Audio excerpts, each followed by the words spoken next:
नमस्कार दोस्तों, स्वागत है आप सभी का। दोस्तों, अगर आप इन दिनों भूत प्रेतों की कहानियाँ सुन सुनकर अगर बोर हो गए तो मैं आपके लिए एक नई कहानी लेकर आया हूँ, भूत प्रेतों से अलग। उम्मीद करता हूँ आपको ये नई कहानी ज़रूर पसंद आएगी। अगर आपको ये कहानी पसंद आती है तो मुझे कमेंट ज़रूर करें। अब चलते हैं कहानी की ओर। भुसावल रेल डिपार्टमेंट के अंदर काम करते हुए मुझे लगभग 4 साल हो चुके थे और हाल ही में मेरी ट्रांसफ़र विजयपुर हुई थी। अब विजयपुर काफ़ी पुराना और बड़ा शहर था। पुराने राजाओं के किले से लेकर अंग्रेज़ों के ज़माने तक की कई सारी वास्तुकलाएं वहाँ मौजूद थी और उन्हीं वास्तुकलाओं में से एक हमारा रेलवे स्टेशन भी था। अंग्रेज़ों के ज़माने में पत्थरों से बना रेलवे स्टेशन आज भी अच्छी कंडीशन में ही था। हालांकि अब उसमें काफ़ी बदलाव किए गए थे। प्लेटफॉर्म अब एक की जगह 2 थे और क्वार्टर भी पहले के मुकाबले काफ़ी अच्छे और सुख सुविधाओं से भरपूर थे। सबको पूरी तरह से मॉडर्नाइज कर दिया गया था और मैं भी उन्हीं क्वार्टर के अंदर अकेला रहता था। अब जब मैं भुसावल में था तो हर शाम को वहाँ के दोस्तों के साथ घूमने के लिए जाया करता था, जो कि एक आदत बन गई थी और उसी आदत के चलते मैं यहाँ भी शाम को घूमने के लिए निकलता था। हालांकि यहाँ अब तक मेरे ज़्यादा दोस्त नहीं बने थे, इसलिए मैं अकेला ही शाम के समय में घूमने जाता था। हमारे क्वार्टर के पीछे एक पुरानी बंद पड़ी पटरी थी, जो पुराने समय में वहाँ की एक फैक्ट्री से जोड़ी गई थी। उस वक्त फैक्ट्री के अंदर से सामान से भरा वैगन प्लेटफॉर्म पर आता था, जो बाद में मालगाड़ी से जोड़कर भेजा जाता था। लेकिन सालों पहले ही वो फैक्ट्री बंद हो गई थी, जिसके चलते उस पटरी का इस्तेमाल पूरी तरह से बंद हो गया था। समय के साथ साथ उस पटरी और उसके आसपास के इलाके में ऊंची ऊंची घास उग गई थी और फिर लोग उस जगह का इस्तेमाल कचरा फेंकने के लिए करने लगे। अब उसी पटरी पर प्लेटफॉर्म से थोड़ी ही दूरी पर एक लंबी टनल बनाई गई थी। टनल के ऊपर से एक सड़क जाती थी। अब टनल भी बंद होने की वजह से सड़क के ऊपर से कई लोग वहाँ पर कचरा फेंकते थे, जिससे टनल के मुहाने पर कचरों का एक बड़ा ढेर बन गया था। टनल वाली जगह आसपास के इलाके से थोड़ी नीचे थी, जिससे आसपास का गंदा पानी भी उसी टनल के अंदर छोड़ा गया था और इस वजह से टनल के आसपास का पूरा इलाका बदबूदार बन गया था।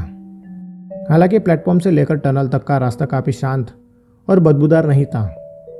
बेतरबी से उगी घास को छोड़ दिया जाए तो ज़्यादा कचरा भी नहीं था, इसलिए मैं उस पटरी पर से उस टनल तक ही जाता था। फिर भी हमारे ऑफिस के अंदर काम करने वाले चाचा ने कहा, बेटा तुम घूमने के लिए दूसरे रास्ते क्यों नहीं जाते हो? चाचा, वो रास्ता सीधा है और शांत भी। बाहर बाकी रास्तों पर काफ़ी सारी गाड़ियाँ चलती रहती हैं, ज़रा भी शांति नहीं मिलती। दिन भर के प्लेटफॉर्म की कचकच से दूर एक शांत जगह चाहिए होती है, इसलिए मैं वहाँ जाता हूँ। वो बात तो सही है, लेकिन वो टनल वाला भाग काफ़ी ख़राब है।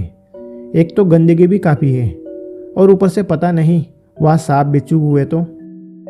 हाँ, इसलिए तो मैं टनल से पहले ही लौट जाता हूँ।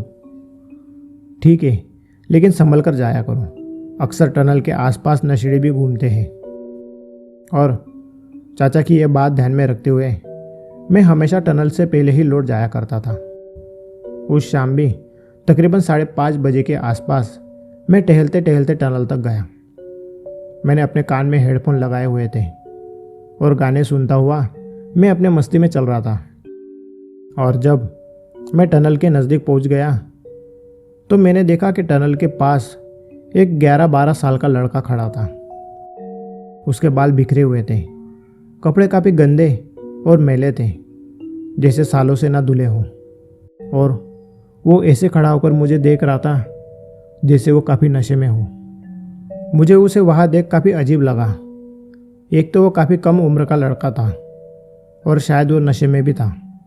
अब टनल क्वार्टर से ज़्यादा दूर नहीं थी और अगर क्वार्टर के इतने नज़दीक इस तरह के नशे के आदी लड़के घूमेंगे तो फिर ये बात खतरनाक हो सकती है, क्योंकि क्वार्टर के अंदर कई सारे छोटे छोटे बच्चे खेलते रहते हैं और अक्सर नशे के आदी लड़के किसी को भी चोट पहुंचा सकते हैं या फिर वो बाकी लड़कों को भी उसकी आदत लगा सकते हैं।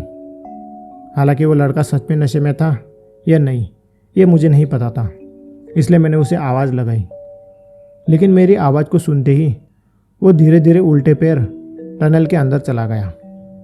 अब वह टनल काफ़ी लंबी थी, जिस वजह से वहाँ काफ़ी अंधेरा था, इतना कि दिन के उजाले में भी अंदर का कुछ भी दिखाई नहीं दे रहा था। और उस वक्त तो शाम थी। ढलता सूरज टनल के दूसरी तरफ ही था, तो उसकी तेज रोशनी मेरे आंखों पर ही पड़ रही थी, जिससे टनल के अंदर का कुछ भी देख पाना मेरे लिए असंभव था। इसलिए मैं संभल कर चलता कूड़े और कचरे से बचता हुआ टनल तक गया। जब टनल के मुहाने तक पहुंचा तो वहाँ के गंदे की देख जी मचलने लगा। कूड़ा कचरा इतना था कि पैर रखने की भी जगह नहीं थी। नाले के गंदे पानी से वहाँ की ज़मीन पूरी तरह से बदबूदार बन चुकी थी, और ऐसे गंदे माहौल में भी वो लड़का वहाँ खड़ा था, यह देख मुझे आश्चर्य हुआ।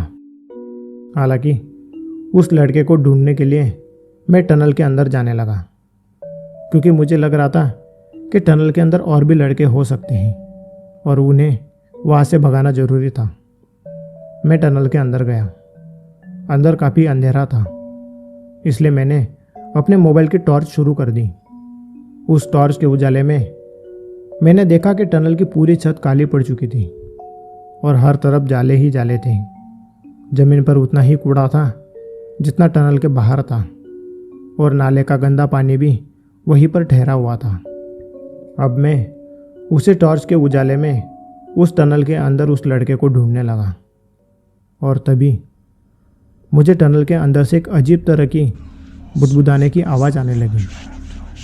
लग रहा था जैसे कई सारे लोग एक अजीब सी भाषा में बुदबुदा रहे हों। मैं उस अजीब सी आवाज़ को सुन एक पल के लिए रुक गया, क्योंकि वो आवाज़ अजीब से ज़्यादा डरावनी लग रही थी। मैंने वहीं से लौट जाने के बारे में सोचा। एक तो ये जगह मेरे लिए काफ़ी नई थी, इसलिए मैं किसी भी झमेले में नहीं पड़ना चाहता था। इसलिए मैं जाने के लिए मुड़ा, लेकिन तभी एक जोर का मुक्का मेरे चेहरे पर महसूस हुआ। वो मुक्का इतना ज़ोरदार था कि मैं पीठ के बल ज़मीन पर उस कचरे के ढेर पर जा गिरा। उस मुक्के से एक पल के लिए मेरे आंखों के सामने अंधेरा छा गया, और जब दिमाग ठिकाने पर आया तो देखा मेरे सामने एक हट्टा कट्टा 6 फीट का आदमी खड़ा था। उसका सिर पूरी तरह से गंजा था। शरीर के ऊपरी भाग पर कोई भी कपड़ा नहीं था। शरीर पर जख्मों के कई सारे निशान भी थे, जो काफ़ी हद तक सूख चुके थे।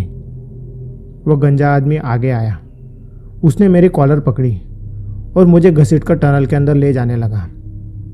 पहले तो मुझे लगा कि वो लोग जुआरी या शराबी होंगे और मेरे इस तरह से अंदर आ जाने से गुस्सा हुए होंगे, इसलिए मैं उनसे माफ़ी मांगने लगा और अपने आप को छुड़ाने के लिए विनती करने लगा।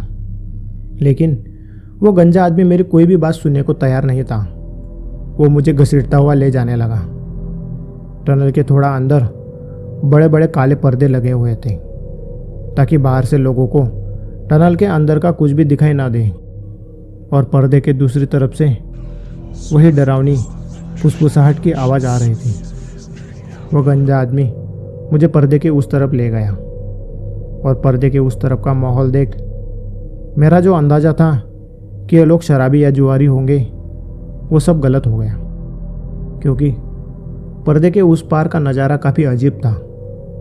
वहाँ कई सारे लोग थे, शायद से 100 के आसपास, जिसमें बच्चे, बूढ़े, आदमी, औरतें सब थे। और सबकी हालत काफ़ी ख़राब, सूखी हुई और एक नशे वाली लग रही थी। सबके शरीर की हड्डियाँ नज़र आ रही थी, आंखें सूखी हुई और चेहरे के अंदर धसी हुई थी। शरीर पर जख्मों के कई सारे निशान थे, और वो सब लोग सामने की एक दीवार की ओर मुंह करके किसी तरह का अजीब मंत्र का जाप कर रहे थे। दीवार के पास एक त्रिकोण आकार का पत्थर रखा हुआ था। उस पत्थर पर शायद काफ़ी समय पहले ही खून चढ़ाया हुआ था, क्योंकि वो खून सूखकर गाढ़ा बन गया था। पत्थर के सामने एक किताब रखी हुई थी, और वह सब लोग उसके सामने झुके हुए थे। फिर उस गंजे आदमी ने मुझे कचरे के ढेर पर फेंक दिया। उस कचरे के ढेर में से मुझे काफ़ी सारी चीज़ें चुभने लगी, और जब मैंने ध्यान से देखा तो वहाँ कई सारी हड्डियाँ पड़ी हुई थी।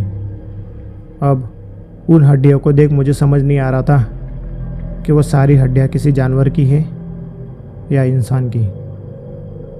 फिर उस भीड़ में से एक बूढ़ा आदमी आ गया। उसने मुझे एक पल के लिए देखा और उस गंजे आदमी को एक इशारा किया। उसके बाद उस पत्थर के सामने जो लोग बैठे हुए थे वो उठ गए और वहाँ की जगह को खाली कर दिया। उसके बाद वो गंजा आदमी एक बड़ा सा छुरा ले आया। अब मैं समझ गया कि उस पत्थर के सामने मेरी बलि चढ़ने वाली है और मैं मरना नहीं चाहता था।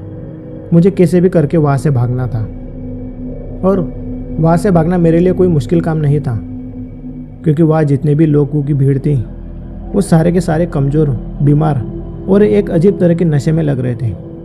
इसलिए उस भीड़ से भागना मेरे लिए मुश्किल नहीं था। बस मुझे एक अच्छे मौके की तलाश थी और सही मौका आने तक मैं वही चुपचाप पड़ा रहा। उसके बाद दो लोग मेरे पास आए। उन दोनों ने मेरे हाथ को पकड़ लिया और मुझे उठाकर उस पत्थर के पास ले गए। फिर वह गंजा आदमी उस चाकू को पकड़कर उस त्रिकोण वाले पत्थर के सामने खड़ा होकर कुछ बड़बड़ाने लगा, जैसे वो किसी को मेरी बलि स्वीकार करने के लिए कह रहा हो। उस वक्त वहाँ मौजूद सारे लोगों की आंखें बंद थीं और वो सब लोग वही शब्द दोहरा रहे थे जो वो गंजा आदमी कह रहा था। उस वक्त मेरे सामने एक ही मौका था। इस वक्त या तो मेरी बलि चढ़ेगी या फिर मेरी जान बचेगी।